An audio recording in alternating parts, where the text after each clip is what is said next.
Hello दोस्तों, आज हम लोग पढ़ेंगे कक्षा 9वीं का गणित, जिसका पहला यूनिट है संख्या पद्धति। प्रश्नावली 1.1 का सही प्रश्नों को यहाँ पे समझने का प्रयास करेंगे, क्योंकि जो गणित है समझने का चीज है, प्रयास करने का चीज है। जितना आप अभ्यास करते हैं गणित को, उतना ही अधिक आप गणित में नंबर ला पाएंगे। और जो 9वां का जो गणित है 10वां से रिलेटेड होता है। अगर 9वां में आप अधिक समझकर गणित को पढ़ते हैं तो 10वां आपका अधिक नंबर आएगा। तो चलिए शुरू करते हैं। आज का पहला सवाल, क्या शून्य एक परिमेय संख्या है? क्या शून्य एक परिमेय संख्या है? तो देखिए, शून्य एक परिमेय संख्या है, ये बात सही है, क्योंकि देखिए इसे हम संख्या रेखा पर निरूपण कर सकते हैं।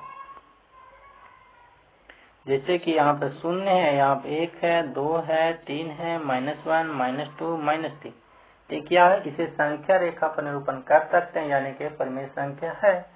आगे दिया गया है, क्या आप इसे P/Q के रूप में लिख सकते हैं? तो लिखेंगे हाँ, इसे हम P/Q के रूप में लिख सकते हैं। जैसे देखिए यहाँ पे दिया गया शून्य, तो शून्य दिया गया, नीचे कुछ भी नहीं है, तो नीचे हर में हम लोग जब नहीं कुछ दिया रहता है तो 1 मानते हैं। अब देखिए कहा गया है कि इसे P/Q के रूप में, इसे हम P मान सकते हैं, इसे Q मान सकते हैं। आगे दिया गया है कि एक पूर्णांक संख्या होना चाहिए, तो 0 भी एक पूर्णांक संख्या, 1 भी एक पूर्णांक संख्या है। और Q = नॉट 0, यानी कि बट्टा में कभी भी 0 नहीं होना चाहिए, नहीं तो इनफाइनाइट हो जाएगा। तो Q = 1 रखें, यानी 0 नहीं रखें।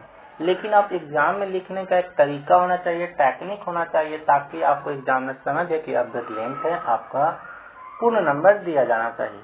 तो देखिए, एग्जाम में लिखने का सबसे बेस्ट तरीका है कि आप लिखें कि हाँ, शून्य एक परिमेय संख्या है, क्योंकि इसे संख्या रेखा पर प्रदर्शित कर सकते हैं। और इसे हम P/Q के रूप में भी लिख सकते हैं। जैसे कि 0 को P/Q के रूप में व्यक्त करेंगे तो 0/1 प्राप्त होता है, जहाँ P = 0 और Q = 1 आता है। और Q = नॉट 0, तो यहाँ से पूर्ण रूप से आपका नंबर दे दिया जाएगा। चलते हैं नेक्स्ट क्वेश्चन पे। नेक्स्ट क्वेश्चन है कि 3 और 4 के बीच 6 परिमेय संख्याएं ज्ञात करना। देखिए, परिमेय संख्या अगर बीच में निकालने के लिए कहा जाए तो सबसे पहले देखिए कि कितना परिमेय संख्या आपसे पूछा जा रहा है। 6 परिमेय संख्या पूछा जा रहा है। किन के बीच पूछा जा रहा है? 3 और 4 के बीच। अगर आप दशमलव में निकालना चाहें तो बहुत आसान से निकाल सकते हैं। जैसे लिख सकते हैं 3.1, 3.2, 3.3, 3.4, 3.5, 3.6, इस तरह से लिख सकते हैं। लेकिन अगर भिन्न में निकालना होगा तो उससे भी एक आसान तरीका है। देखिए क्या है भिन्न में लिखने के लिए। सबसे पहले आप देखें कि 6 निकालना, तो आप 7 से गुना कर दें। लेकिन 7 से जब गुना करें तो अंश और हर दोनों में गुना करना पड़ेगा, ताकि ये जो डिजिट है उस पर कोई असर ना पड़े। उसी प्रकार से इसमें भी हर और अंश और हर दोनों में 7 से गुना। ये हमें प्राप्त हो जाएगा 21/7, और ये हमें प्राप्त हो जाएगा 28/7। अब इन दोनों के बीच में आपको लिखना है। देखिए हर तो नीचे सेम हो गया।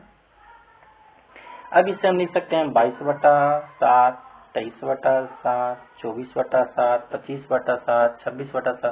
तो इस प्रकार से आपका आंसर आ जाएगा। लेकिन एग्जाम में लिखने का बताएं भी सबसे अच्छा तरीका होना चाहिए। देखिए एग्जाम में आप किस प्रकार से लिखेंगे। एग्जाम में लिखने का सबसे अच्छा तरीका, सबसे पहले लिखेंगे हमें 6 संख्याएं प्राप्त करना है, इसलिए 6 + 1 = 7। अब 3 और 4 के बीच परिमेय संख्या को व्यक्त करने पर 3/1 और 4/1, यानी इसे हम परिमेय संख्या के रूप में लिख देंगे, क्योंकि परिमेय संख्या के बीच में निकालना। एक यहाँ पे लिखेंगे 3/1 और 4/1 को 7/7 और 7/7, यानी अंश और हर में 7 से गुना करने पर तो प्राप्त होता है हमें 21/7 और 28/7। अब इन दोनों के बीच में 6 परिमेय संख्या निकालना है, तो लिख सकते हैं 22/7, 23/7, 24/7, 25/7, 26/7 और 27। इस तरह से आपका पूर्ण नंबर दे लिया गया। चलते हैं अब नेक्स्ट क्वेश्चन की। नेक्स्ट क्वेश्चन है आपका कि 3/5 और 4/5 के बीच 5 परिमेय संख्या निकालना है। देखिए इसी प्रकार से प्रश्न बताएं कि 3/5 है और 4/5 है। निकालना कितना आपके 5 परिमेय संख्या।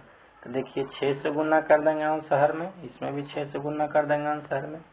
तो ये हमें प्राप्त हो जाएगा 18/30 और ये हमें प्राप्त हो जाएगा 24/30। निकालना है कितना में 5 ही, तो लिख देंगे 19/30, 20/30, 21/30। इस तरह से आप लिख देंगे 24 तक, मतलब 22/30 और 23/30 इस तरह से। लेकिन यहाँ पे हम समझ लिए। अब देखिए एग्जाम में किस प्रकार से लिखेंगे कि अच्छा नंबर लाए, तो देखिए सबसे पहले लिखेंगे कि 3/5 और 4/5 में हर समान है और 5 संख्याएं प्राप्त करना है। तो हमें अंश और हर में 6/6 से गुना करने पर तो प्राप्त होता है 18/30 और 24/30।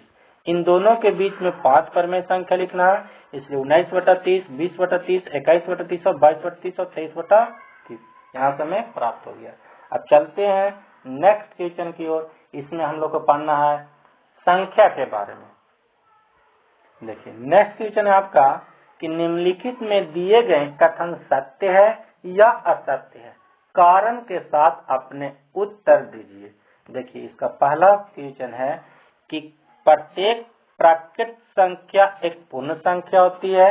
दूसरा क्वेश्चन है प्रत्येक पूर्णांक एक पूर्ण संख्या होती है। और तीसरा है प्रत्येक परमेय संख्या एक पूर्ण संख्या होती है।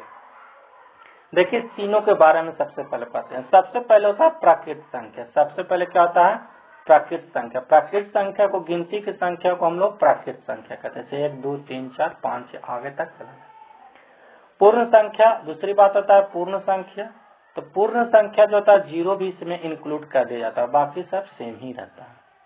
ठीक, इसके बाद होता है पूर्णांक संख्या। पूर्णांक संख्या में क्या होता है कि आप पूर्णांक भी ले सकते हैं, माइनस में लिख सकते हैं, -∞ से लेकर +∞ तक, यानी कि इसमें 0 भी शामिल होगा, माइनस भी शामिल होगा, प्लस भी शामिल होगा।